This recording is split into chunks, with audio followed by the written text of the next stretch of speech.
เลือกผู้ใดใจกระเจ็บสบายดีเด้อสาวใหญ่สบายดีนี่อันนี้สาวน้อยสบายดีสาวน้อยมี FC คนหนึงถามว่าคือติดต่อจะบ่ได้เลยช่วงนี้เป็นจังไดเนาะฮะ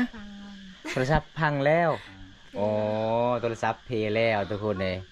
ก็คือแสดงว่าตอนนี้ถ้าผู้ใดอยากติดต่อน้องก็คือติดต่อบ่ได้เนาะบ่มีเงินสิแปลงเลยบ่น้องโอ้โทรศัพท์น้องเพประมาณจักมือแล้วหลายมือแล้วตกเป็นเดือนเลยเนาะอันนี้คือสาวฟ้าแฝกส่วนอายก็ไปเฮ็ดงานอยู่พังไทยส่วนสาว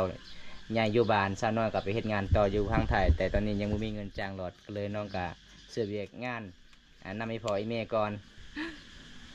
สีขาวโอ้แสดงว่าเจ้านี่มักผู้บ่าวคนขาวเนาะ คนขาวก็มีดำก็ได้เอาได้เบิด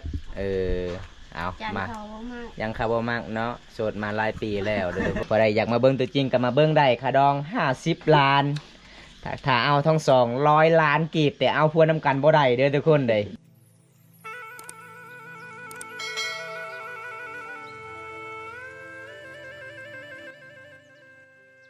เอาทักทายสวัสดีทุกคนสวัสดีบรรยากาศยามตอนเช้าๆเด้อทุกคนเลยเพราะว่า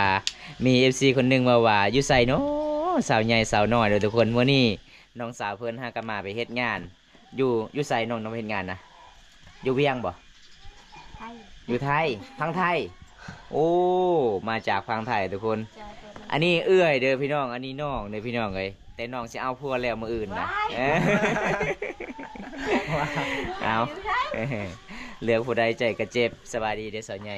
สบายดี นี่อันนี้สาวน้อยสบายดีสาวน้อยสาวน้อยเนี่ยอายุจักปีเจ้า19สาวใหญ่เด้19คือกันอ๋อคิดว่าเจ้า25อีก เป็นสาวฟ้าแฝกเด้อทุกคนเอาเลือกผู้ใดใจกระเจ็บอยากเลือกเอื้อยสิได้น้องอยากเลือกน้องสิได้เอื้อยบัดนี้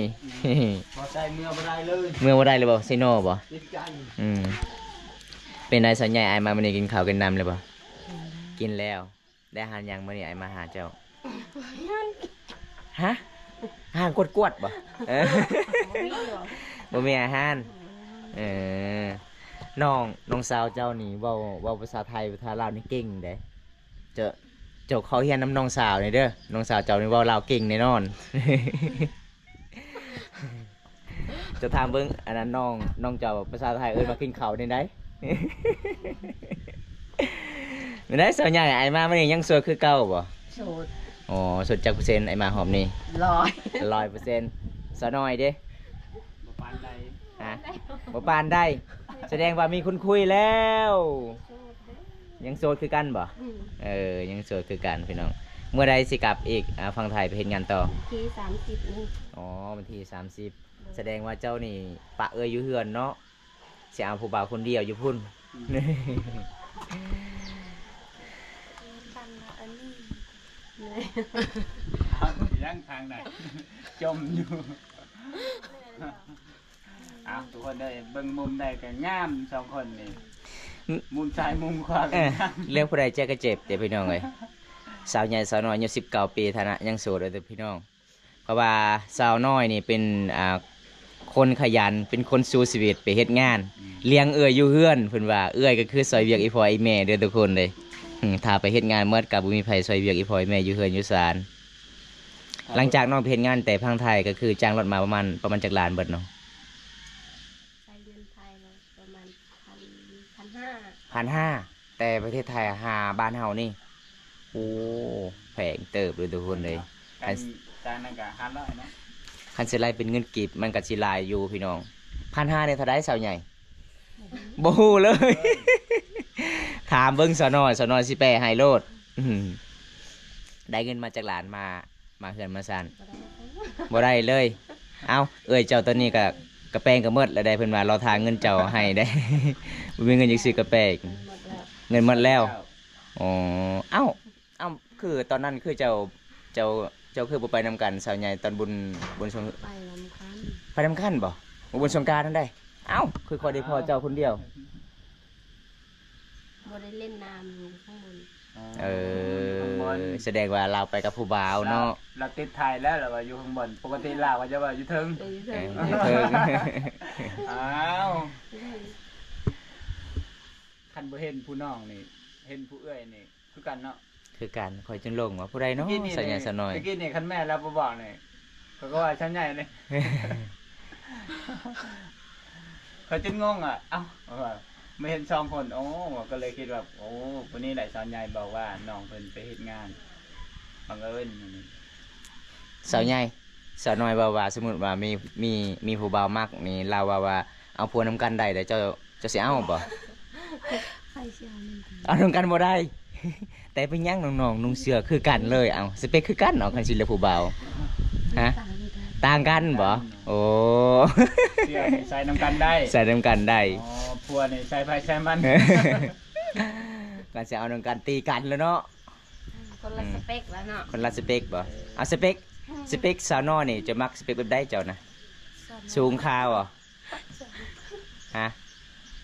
ดำก็ได้ ดำก็ได้อ๋อสูงก็ได้เตี้ยก็ได้ เป็นส่วนสาวใหญ่ได้เป็นจังไดสเปคจะแบบใดผู้บ่าวเฒ่าโอ้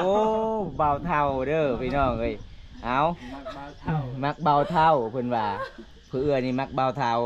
คือผู้น้องเลือกแบบใดก็ได้สเปกถ้าถึกใจเป็นแฟนกันได้เด้อทุกคน ตัดสินใจบ่าวใจแล้วเลยอ่ะทุกคนเลย จำเบาใส่นี่บ่ผ่านเนาะยังหนุ่มเลยคันเจะเอาเบาใส่นี่เบาใส่น่าจะเป็นเล่นผู้สาวหลายพี่น้องเอ้ย นี่ คันเอาคือก็คือจะเว้าเลยเอาผู้เบาเท่าๆโลด80 ปีขึ้นไป ยังบ่ได้แล้ว เนาะบ่มีแห้งแล้วว้าวบ้านเฮาประเทศไทยไทยนาหยังเนาะ แมน ออกอะไรออกส่วนลมตะพื้นตะพือเก็บเกิลตลอ บ่ ด ใส่ ดำเป็น บ่ใส่ใหญ่สมมุติว่าหลังจากแต่น้องเจ้ามากลับมาที่ฝั่งไทยก็คือน้องก็นอนนำกันบ่อยู่ห้องบ่ เอานำกัน โอ้สมมติว่าคันผู้บ่าวอยากไปลิ้นเจ้านี่ก็ลงแน่นอนเลยเอา บ่มีผู้บ่าว บ่มีผู้บ่าวบ่ส่วนหลายมีแต่เบาใส่กับเบาบนตามาห้าโอ้ เอาพี่น้องตอนแรกเบาบนตาก็สิไปจอบลังเบิงแม่นแท้บ่ทุกคนเลยมีบ่มีผู้บ่าวมาลิ้นแท้หรือบ่พี่น้องลงเนี่ยเบาใส่ ฮะ 2คนนี่ลงแน่นอนเลย ลงยัง ลืมเลยกันไปลิ้น อ๋อ ม แบบว่า จักสิเลือกผู้ใดเนาะ อยากไปหาเอื้อย แต่ไปถึงน้อง ถึกน้องมันแล้วบัดนี้ได้น้องจ้ะตั้งใจว่าอยากได้เอื้อยได้ผู้น้องนี่ เอ้ายิ้มเลยเด้สาวใหญ่นี่ริมเลยพี่น้องเอ้ย ถ้าสิว่าผู้บ่าวมาเล่นนี่ลุกน้ำกันเลยบ่ ก็บ่เคยมีใครมา โอ้บ่เคยโอ้บ่เคย ตั้งแต่เกิดมาบ่มีไผมาลิ้นเลย มีคือกัน นี่คือกันเนาะ ตอนนั้น คือตามนั้น แต่ปีนี้บ่มีเลย จะไปเฮ็ดเวียกอยู่ไทยจักปี ประมาณ2 ปี 2 ปี 2 ปีแล้วโอ้เจ้าเฮียนห้องใดเนาะ บ่ได้เรียน อ้าวบริหารที่เจ้าคือเก่งเนาะไปฮอดไทยพุ่นคือสาวใหญ่นี่เพิ่นว่าบริหารหนังสือแต่เราเขียนหนังสือนี่เก่งเลย สาวใหญ่นี่แล้วว่าอยากไปอยู่ไทยแล้วยันเมารถแท็กซี่ ขี่รถใหญ่บ่ได้ขณะขี่รถจักรมันนั้นฮอดเก่งดีมันว่าโอ้ยหักแตกก็ฮึกเมา เมารถอีกแล้ว เมาอีก โอ้ พอได้กินจักจันตัวหนึงเศร้าเลย โอ้สาวไหนก็เมารถแบบนั้น มาคือกันกินยา กินยากินยากัน ไอ้ก็เมากันกันที่โดนๆแล้วก็แล้วกันขึ้นชั่วโมง2 ชั่วโมงแหล่งเมื่อย สาวใหญ่สมมุติว่ามี FC คนหนึงถามว่าเขาเห็นคลิปคอยไปถ่ายเจ้าว่าสาวน้อยคือบ่เห็นสาวน้อยคือเป็นงานเนาะตอนนั้นเนาะ FC คนหนึงถามว่าค่าดองซอยไอ้น้องนี่ถ้ามีคนสิเอานี่ประมาณเท่าใดซอยไอ้น้องนี่ค่าดอง รถหลายๆกระดองอะรถ ประมาณเท่าใดน้อง จังเขาว่า50 ล้าน 50 ล้านสาวน้อย50 ล้านชุดสาวใหญ่ได้เท่าใดเนาะสาวใหญ่ฮะ 50 ล้านคือกันโอ้แสดงว่าขึ้นอีกแล้วเจ้ามื้อนี้นะ มื้อ อันหนึง วันหนึงเลยเจ้า 1,000ก็ได้ เอาทุกคนผู้ใดมักน้อง50 ล้านผู้ใดมักเอื้อยก็50 ล้านเด้อทุกคนเลยบ้านเฮาก็คือหลายที่สุดเลยคำก็มีบ่คำบ่ มี มีประมาณจักบาทคำฮะ 2 บาทก็พอ โอ้2 บาทเด้อนางน้อยนางใหญ่จักบาทเจ้าสี่เจ้า บาทเดียว อารมณ์ดีทุกคนมาเยี่ยมมายามสาวลาว 2 บาทไอ้มันได้2 บาท อันนี้ได้เงิน2 บาทในท้อง นี่ทุกคนเมื่อนี้ก็ได้พอสาพาแพกเพราะว่าในคลิปเฮาก็คือมีแต่สาบ้านแกงอะล่องเนาะพาแพกสาวหน่อยสาวใหญ่คือกันเอาพัวหมดเลยบัดเอาพวกเอาพัววันเดียวกันเลยเอาพัวนะในนั่นได้ บ้านเดียวกันนี่บ่ บ่ต่างบ้านแต่มือ มือแต่ง เออ อ๋อ ไปสู่บ่าวหมดกลางคืนหมด เจ้าก็แบบนั้นคือกันเด้อแต่งพร้อมกันอ้าวแต่งพร้อมกันมือเดียว กับเอซีหลายๆคนถามว่าสาวพาแพกนี่จิตใจคือกันบ่หรือว่าจังใดเนาะบ่คือเนาะโอ้สมมุติว่าเจ้าจะกินมะม่วงผู้นี้จะกินมักแตงเออต่างเลยทุกคนเลยมันบ่คือ ตัดผู้ คัน บ่าวเพื่อนเนาะ คันนุ่งเสื้อเด้คือกันบ่เสื้อนะเลือกนะ กลางคืนก็คือกัน เออ เอาทุกคน อันนี้มันเป็นความจริงเนี่ยพี่น้องไงบอมตาก็สิไปถามสาวพาแพก โดนแล้วบ่ได้เห็นสาวพาแพกวันนี้ได้เห็นตัวจริงเลยกับตาเลยทุกคนเลยคันแต่แน่นอนนี่ก็คือสาวใหญ่เบาละสาวน้อยนี่คันกินป่าญาติเอาน้ำข่อยนี่ แม่นบ่สาวน้อยเจ้านะ จักแด้ นี่เห็นบ่สาวใหญ่นี่เว้าตัวนั้นว่าสาวน้อยนี่อยากกินปลาตัวหนึงก็บ่ให้ข่อยกินข่อยปิ้นเอื้อยข่อยก็เลยให้น้องกิน มือนั้นน้องมาจะทำงานก็รถล่มเด้อน้องบอกเห็น นิสัย เด้ ปลา เอาสิ่ง ไปไสคือรถลมนะ เมื่อ เมื่อ ขี่รถจักรมาแต่ไสน้องขี่รถจักรมาแต่สวรรค์ โอน สิโปน บันดงนี่เนาะ โอ้ ลม สาวใหญ่บ่ไปรับเจ้าบ่ ไปเสียหน่อย อืม อ้ายมาครับ อาย เจ้าขับรถเป็นบ่เจ้า เป็น เป็นสาวใหญ่ได้บัดนี้ เป็นคือกัน เป็นคือกันเนาะ ไปจริง เอ ร้านจะ อ ขับเองมัน คันทาสาวใหญ่ขับนี่ตามหมูนี่นอนเลย รถย่างคือแห้งแทนลมขับไหวดิ บูไว้ ขึ้นลมแห้งเบิ่งมือ แต่รถไม่ได้เป็นรอยเลยนะ เดี๋ยวมือจะไปเป็น มือก่อยเป็นหน้าก็เป็นน้ำตาก็เป็น เออ แสดงว่ากลับบ้านมื้อนั้นขี้ชัวเลยเนาะเพื่อสิฮอดบ้านแต่ประเทศไทยเด้อทุกคนเลยน้องคนสู้ชีวิตแต่เป็น สิกลับปีหน้าโทรหาอายนะสิครับ บ่ต้องโทรเบาใส่เด้อย่านบ่ฮอดบ้านเฮา นี่ทุกคนเลยน้องคนสู้ชีวิตไปเฮ็ดงาน เพื่อเลี้ยงไอ้พ่อไอ้แม่บ่แม่นเรื่องง่ายเด้อพี่น้องอายุ19 ปีน้องไปเฮ็ดงานแต่อายุ17 ปีคำบ่ได้เฮ็ดก็บ่มีข้าวกินอยู่เฮือนอยู่ศาลบ้านเฮาดำรงชีวิตหาเงินหาคำมันยากที่สุดพี่น้องหมู่บ้านน้องก็นอกที่สุดจากตัวเมืองอีกเป็นหมู่บ้านอยู่ตามป่าตามดงสาวใหญ่นี่อยากเพิ่นว่าคันอยากกินอาหารต้องลงห้วยเพิ่นว่า อยากกินผักต้องเข้าป่าเนาะอยากกินเขียดต้องลงหน้า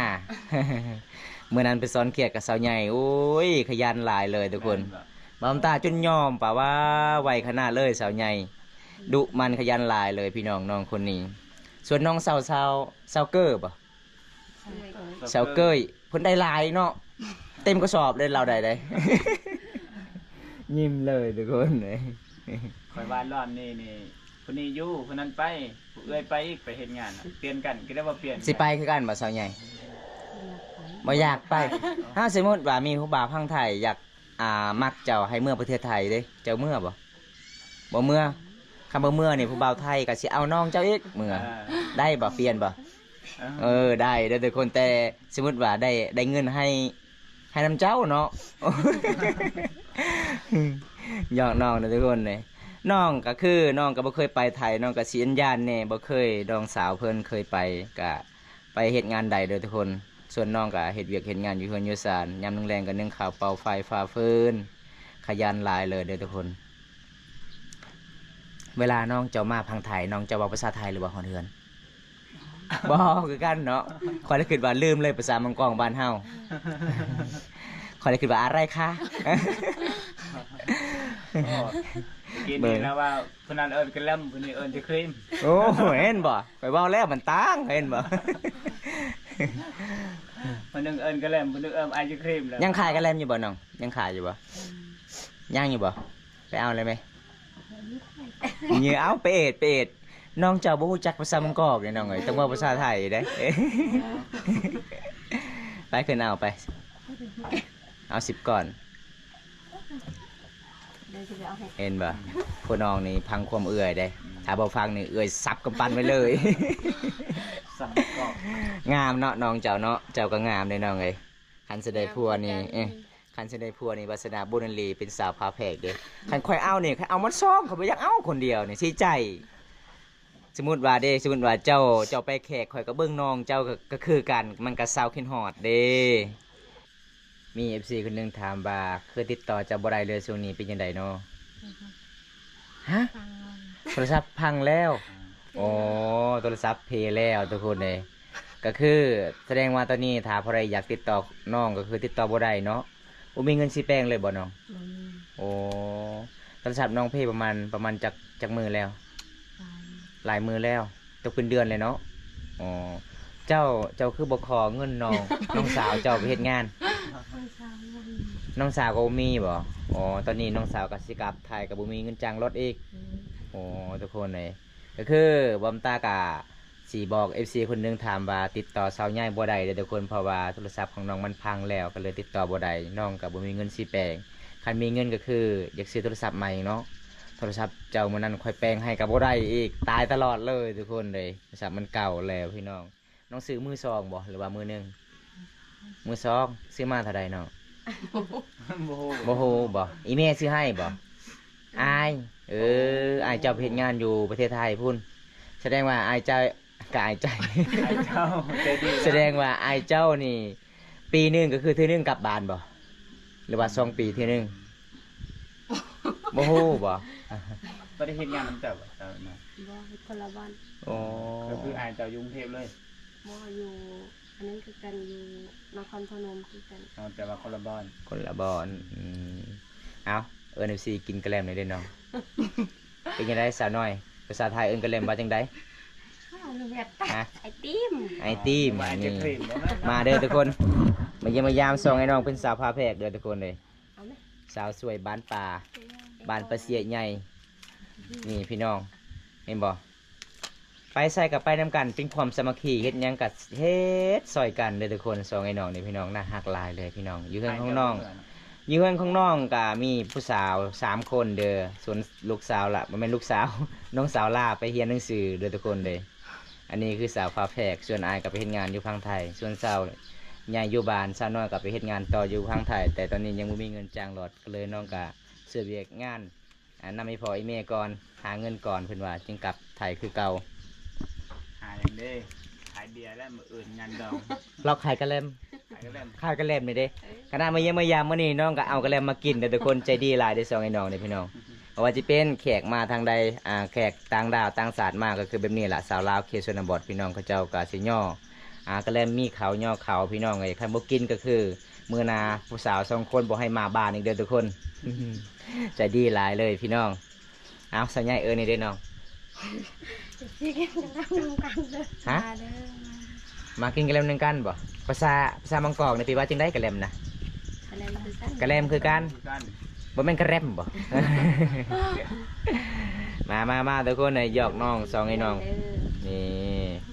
เอา มีตา เจ้าสิเลือกสีได้จะมากินสาวใหญ่สีขาวโอ้แสดงว่าเจ้านี่มักผู้บ่าวคนขาวเนาะ เป็นขาวก็มีดำก็ได้ เอาได้เบิดเอา จาน มา เขาบ่มาก ยังคาร์บมากเนาะโสดมาหลายปีแล้วเด้อทุกคนเลย มาทุกคนกินน้ำกันกับสาวลาวสองไอ้น้องเด้อพี่น้อง กินแล้วเอากินแล้วเจ็บคอ สวัสดีครับสบายดีโดยสบายดี ทักทายสบายดีเด้อทุกคนสักทายสบายดี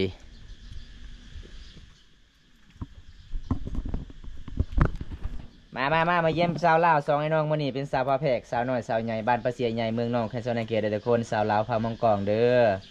พอได้อยากมาเบิ่งตัวจริงก็มาเบิ่งได้ค่าดอง50 ล้านถ้าเอาทั้ง200 ล้านกีบแต่เอาพวน้ำกันบ่ได้เด้อทุกคนเด้ให้เวลาซื้อเสื้อซื้อผ้านี่ก็คือซื้อคือกันเลย ขอบใจละลายที่ให้ดอกกุหลาบเด้อ ตอนนี้จากกระแลมบนโต๊ะดิเจ้าเอ้ยในกระแลมใน เห็นบ่กระแลมในวิลเลดอกกระแลมพนายไทยดอกเฮตดังตีเด้ เป็นเรียนไปไทยได้ เฮกวยบโรเฮกวยคาเมนทางลาวเนี่ย เวลากินแกล้มแบบนี้เลยส่วนใหญ่ ค่ะ แคบเนาะแกล้มเจ้าเนาะ แม่นผัก แสบคือเจ้าของในเจ้าของก็งามเด้ไอ้หยังก็แซ่บ แซ่บจ้าเฮ็ดแซ่บเบิด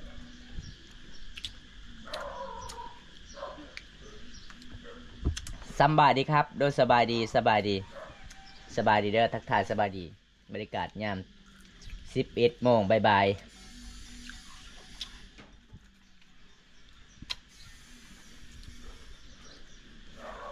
โอ้เห็นนอนมันแม่น ไม่ ผัก phải chưa từ từ dụng ตาราง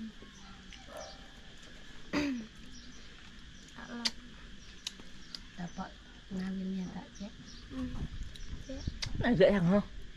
chết rồi มา bọn ลา bạn แลด มันตัดมนหลักไปในปลาปอกฮะ cái bọn kèm của nó này เปิดหนักกินยืนฮะ ก็พวกอันนี้ก็ลามเอาไอ้ที่เตอะ rồi ra là bọn ให้เปิดหอยเดอะเดอะบันเดอร์ยังเปิดซอกกี่กิตาเอ้ย เฮลวดเตยยวงấyเอาเลยจะมีแลด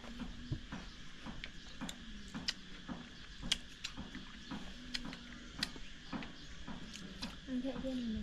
กินแม่ชาวใหญ่ mình là อ่ะ อันนี้ก็ชาวใหญ่อันนี้ก็ชาวใหญ่เด้อ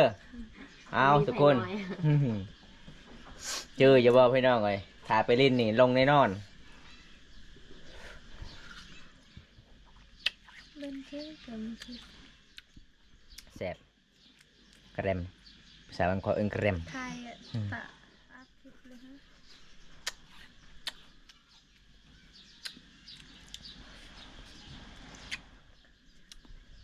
ไปแหละมาเก็บซีไม่มันง่วยเบียดตัวเบกี้ rồi lại เบื่อให้ปอสงกรารไงไอ้ไม่ง่วยมันเด้อ เล่นย่องมาให้ยังจริง ไม่ยอง เล่นย่องฮะ đi ra đây cái bọn nào kìa ตะรวกมานะฮะ rồi bọn mẹ rồi mà hàng mà này tô cục kìa ก็หาหายรั่วอยู่ mà hay quá rọ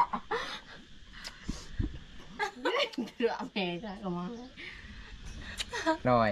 เวลาน้องไปเฮ็ดงานอยู่ประเทศไทยนี่เดือนหนึงเท่าไหร่เงินเดือนเจ้าน้องประมาณจักบาท 9,000 บาท ต่อเดือน โอ้คันไรเป็นเงินลาวเดี๋ยวประมาณจักล้าน để 6 ล้านบ่ bằng bằng mưa cả lô bằng mưa เออแล้วแต่เลทมันเนาะเอาทุกคนเลยเฮ็ดได้2 ปี ก็คือ ở đây nhang บ่ได้หยังเลยบ่ đây thì kim đi đấy แต่จะกิน แสดงว่าเวลาเงินเดือนน้องออกแต่ละเดือนก็คือได้เงินแรกก็คือน้องฝากให้พ่อแม่ซื้อข้าวซื้อน้ำโอ้นี่ละทุกคนเลยสาวโสดเขตชนบทเป็นบอกพี่น้องน้องก็เป็นคนใจดีเป็นคนขยันนะทุกคนเลย ก็คือหลังจากไปเฮ็ดงานแล้วได้เงินได้คำก็ฝากให้อีแม่อยืเฮือนอยืซานกับเอื่อยเพื่อนอันเพื่อนไม่ได้ฝากเงินก็คือเขาเจ้าก็อึดข้าวอึดน้ำเนาะอยืเฮือนเจ้าบ่เฮ็ดให้บ่ cái căn thì mông như thầy อ๋อ như thì po cầm มี mẹ ที่พ่อกับแม่ก็เลยเฮ็ดบ่หลายเนาะคอมเมนต์มาได้เด้อทุกคน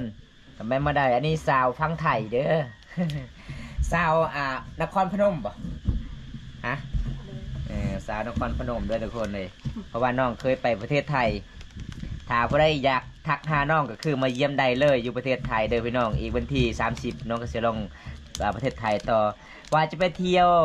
ลาวแถวปากเซแนะนำหน่อยนะครับผมไม่ใช่คนปากเซเด้อครับผมเป็นคนสวรรณเขตเด้อครับเด้อเมืองนองแค่สวรรณเขตอ้ายถ้าอยากมาบ้านผมก็คือข้ามไปสะพานมุกดาหารเด้อครับถ้าอยากไปหาสาวน้อยก็คือข้ามไปเลยนครพนม